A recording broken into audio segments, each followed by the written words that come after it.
Sentinel. Are you familiar with any of the few societies remaining untouched by civilization?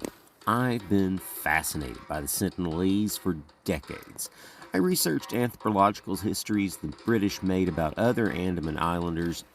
Maybe 50 islands have people with a similar genetic makeup, but not as inaccessible. North Sentinel Island was so treacherous even the ancient Greeks wrote about avoiding it and the cannibals, but they don't seem to be cannibals, or at least they don't prefer civilized human meat.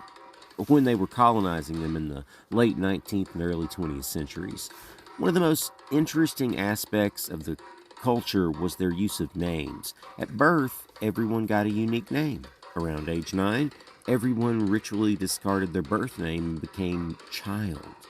And then, at puberty, discarded that one to become adult. And that was the only name they used thereafter. I wonder if the Sentinelese got accidentally shipwrecked there, or if their tens of thousands of years of isolation began by some wise dude intentionally destroying the boats and suppressing shipbuilding to self-isolate from dangerously aggressive, violent people. All the other inhabitants of the Andaman Islands had boats and traveled and traded, except for the Sentinelese. I'm not sure that they even have fire. They do. I looked it up later.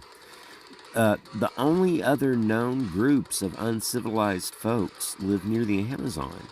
The reason they remain uncivilized seems to be because they simply kill visitors if they can do so safely, and disappear with hardly a trace if they can't. When I first imagined the no names thing, I was shocked.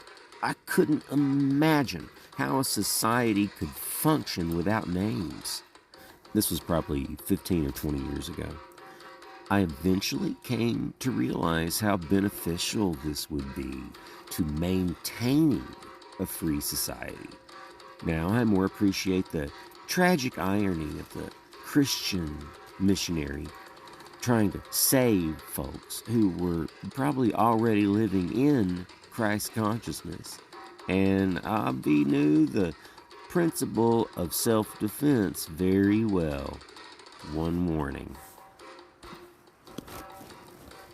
Christ consciousness is just another name for state of enlightenment level consciousness. So it's ironic that a Christian following whatever King James was told to approve from whatever Constantine and then a line of popes had been instructed to approve of whatever Jesus may or may not have said, he might not have even existed, to form a body of work to better control the ignorant masses, came to tell people already living in the Garden of Eden with a collective enlightened state of mind what he misunderstood about what Jesus may or may not have said.